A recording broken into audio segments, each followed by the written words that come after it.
Alright guys, Madam Roy back again. Well, as you can see, I got my head mount in for the GoPro. Seems to work pretty well, though it is a little tight for me. You guys know I'm a Scandinavian, so I got a really big head. Kind of messing my hair up too at the moment, but that's alright. We're going to give this a try. Thought we'd see how Simon is this morning. What's going on, buddy? Well, what's Simon? He's been very lazy lately, just like a typical orange tomcat. Wake at night and early in the morning, but during the day he just wants to sleep it away. Isn't that right, Simon? You say hi to everybody? Yeah? Good boy. It is a beautiful day here in Virginia. You can see the sun is shining. We're not supposed to get any storms, at least not for the next few days. Been very lucky not to have any hurricanes this year. As you can see, my neighbors need to replace their windowsills. It's really starting to rot there, especially by the air conditioner. They've actually replaced their AC units outside. I'm really surprised. I guess we're the only ones who still have the original one, which probably won't be here too much longer. We're having lots of issues with ours. The capacitor keeps blowing. You guys probably saw the video about that the other day. Close this up. Let Simon go back to sleep. One thing we are working on this week, the gentleman that did our porch is going to help us with the skylight here. They're supposed to install a shade. Now, we have a choice. We can go with an electric shade that works with a remote control, which would cost about $300, or for about $150, you can install a manual shade that would stay closed most of the time. But if you want to open it, you'd have to take a little pole and put it up there and just twist it, and that would open and close it. So I think we're probably going to go with that option just because it's going to be the least expensive. And of course, we put a lot of money into the doing the porch and the back stairs. Hey again, everybody. Really isn't too much else to say this week. I'm working on a couple of customers' computers, nothing major. One had a virus, the other had like either a bad hard drive or a bad stick of RAM. I'm listening to NPR at the moment, which I'm going to turn down because I do not want them to give me a copyright strike. Oh, I guess I can show you guys my closet. I'm doing pretty good here. It's getting a little messy in places, but it's definitely better than it was. This is one of the towers that I picked up. Actually, a friend of mine gave me two of these. This is the one that still works. The other one had a bad motherboard. I mean, like I said, they're just basic systems. I haven't really decided what I'm going to do with this one. I'll probably either sell it, or I might even just give this one to somebody I know who needs a basic internet box.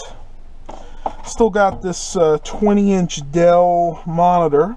Probably will pair it with that. That'd be a good combination there. But yeah, I mean, not too much else going on to speak of today. My parents went to church this morning. I stayed home because I had to do work on these computers. I want to go ahead this week. I want to go ahead and start cleaning all this out. A lot of this stuff I could probably donate. Like, I got a lot of these VHS tapes. Definitely not this one. This one is going to stay with me. One of my favorite all-time movies. If you've never seen Monty Python and the Holy Grail, it's definitely worth a look, for sure. Alright, so here's that HP that I purchased yesterday that I've been working on pretty much all night. Right now I'm just installing some Windows updates. These are just the last of the Office updates that I'm putting on there. It's turned out to be not quite a bad system, I tell you. The one sad part is the GeForce 8300 GS graphics card was no good in it. It was throwing up a whole bunch of weird characters, so I had to pull that out. But it is still a decent system. Again, it's a Core 2 Duo E4500 running at 2.2 gigahertz. It's got 3 gigabytes of memory.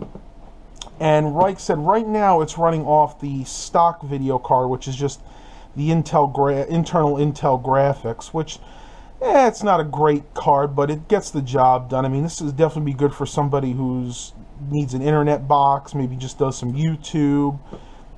Good for word processing. I threw it up on Craigslist for like 120 bucks, and I've already had a few people interested. And like I said, it's a decent system. It's got a lot of storage space. It's, it's got a 500 gig hard drive, which these days I guess doesn't seem like a heck of a lot, but you can still store quite a few MP3s on there. You can store a lot of videos. I mean, it definitely has some good possibilities. Now, I was toying with the idea of keeping this, and the only reason was that it has a built-in FireWire port, which I really, really love, and you absolutely do not find on modern computers nowadays. But because I have my HP quad-core over there with the FireWire card, and I also have my main Dell XPS 8700 with a FireWire card, I really don't need it, and I figure I'll pass this on at a good price to somebody who could get some use out of it. So let's go ahead and I'm going to go ahead and make a coffee real quick, because I've only had one cup this morning. I'm starting to feel kind of sluggish, so we'll let this install and check back a little bit later. Let's go make a cup of coffee. I don't hear LT meowing, so that's a good sign.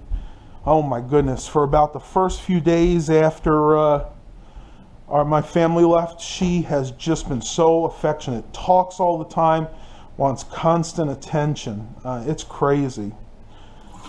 Dump the rest of that out from earlier. I've been having an issue with this Keurig recently. As most of you guys know, you've probably seen my video on descaling a Keurig.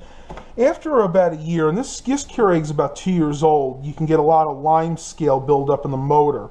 So they suggest every 6 months running a descaling process. That's basically filling the water reservoir with vinegar, running the vinegar through.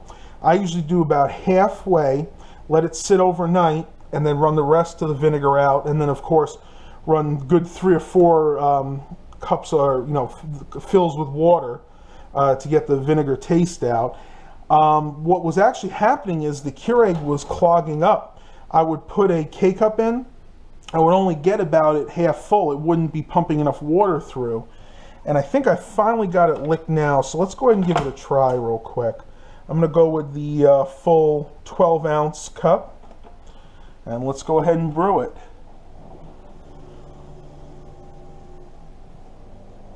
Pull this out so you guys can see it a little better.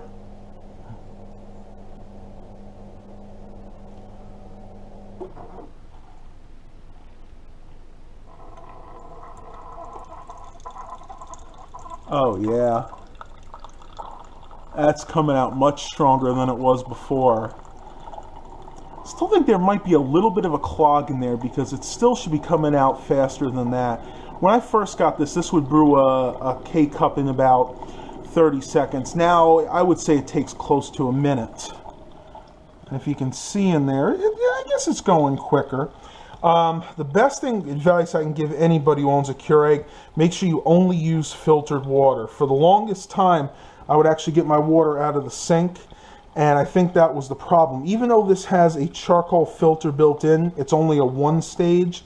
And if you have really bad quality water like we do here in Southern Virginia, it's not good enough to get all those impurities out. Because you can actually see it's still struggling a little bit.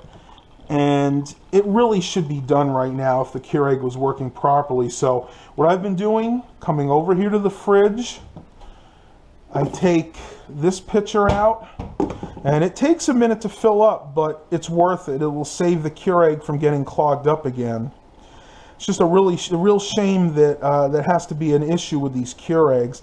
I think what they need to do is use better quality piping, because it seems like every person I've talked to online, after about 2 years, their Keurig gets gunged up with sediment. So I'm going to try this from now on. Hopefully this solves the problem.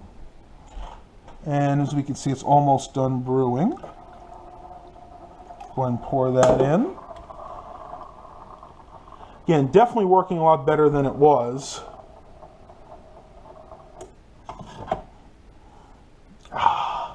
Time to enjoy a nice fresh cup of coffee. Let's head outside. Yep. Neighbor's dogs are out in full force again. I'm going to go ahead and check on my bike because either later on this week or next week, Mike and I are going to go take a bike ride. And I actually have not even had my bike out this year. Let's see if I can get this open. This is our shed. I don't think I've ever actually shown you guys the shed before. This is Mom's bike. And this is mine.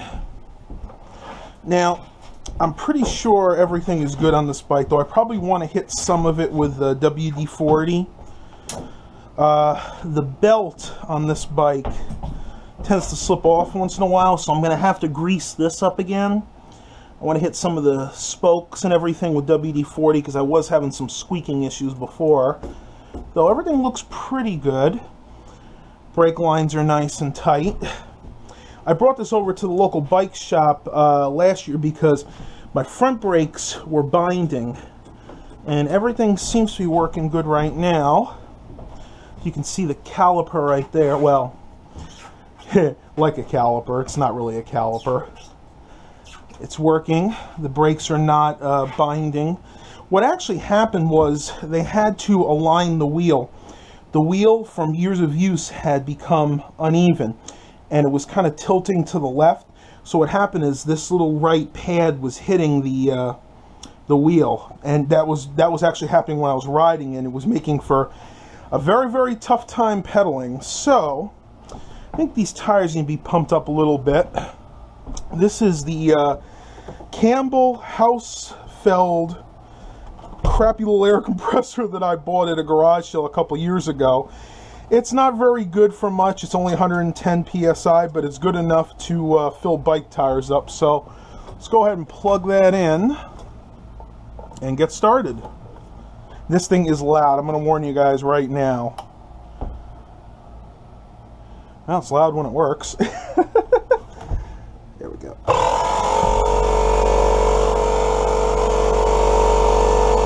Takes a while to fill up. So I'm going to go ahead and check over the rest of the bike, and then I'll go ahead and fill the tires up. While that air compressor is filling up, I thought I'd check on our oak tree here. I don't think I've ever done a video about this before. When we first moved in, this tree was on the verge of dying. Some of the branches really up high were totally dead. You can see there's one dead branch right there inside, but when we first got here, I would say a good 30-40% of this tree was dead or dying.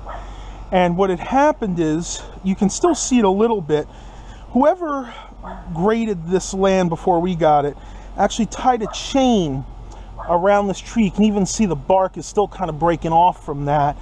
And what they did is they yanked on it too hard and they stressed the root system. So we've been kind of nursing this tree over the years. I mean, it's literally been 16 years since we've moved here, so I think we're in the clear now, but every once in a while I like to come out and look it over, because this tree gives us the most shade, because up there where that air conditioner is my parents' bedroom, and without this tree, the morning sunlight would just shoot in there, and it would drive everybody crazy. So I'm really hoping this tree survives. I don't see why it wouldn't. We almost called the tree doctor on it a couple of times, because about 5 years after we moved here, it was looking really, really bad. Let's see, you see it still loses some branches, but all this over here is new growth. You could see up there where all the branches have died off over the years, and they just fell down, but at least we're seeing new growth, which is pretty promising. This is my neighbor's dog. He likes people to pet him. Hi, sweetie. Hi, sweetie. Yeah. Hi, baby. Yeah, they're not too friendly. All right, let's go ahead and check on that air compressor. I probably got enough air in it by now.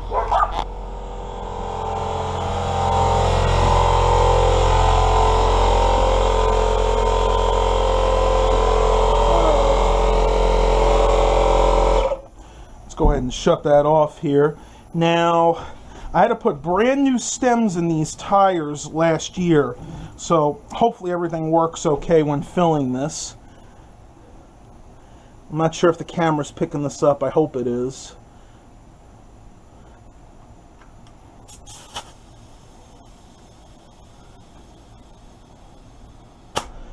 And this is such a weak air compressor, I don't even have to use a gauge. I can kind of just feel when the tire is full. I know I might get some hate for that, but you know what? I've done it that way for years, and it's always worked well.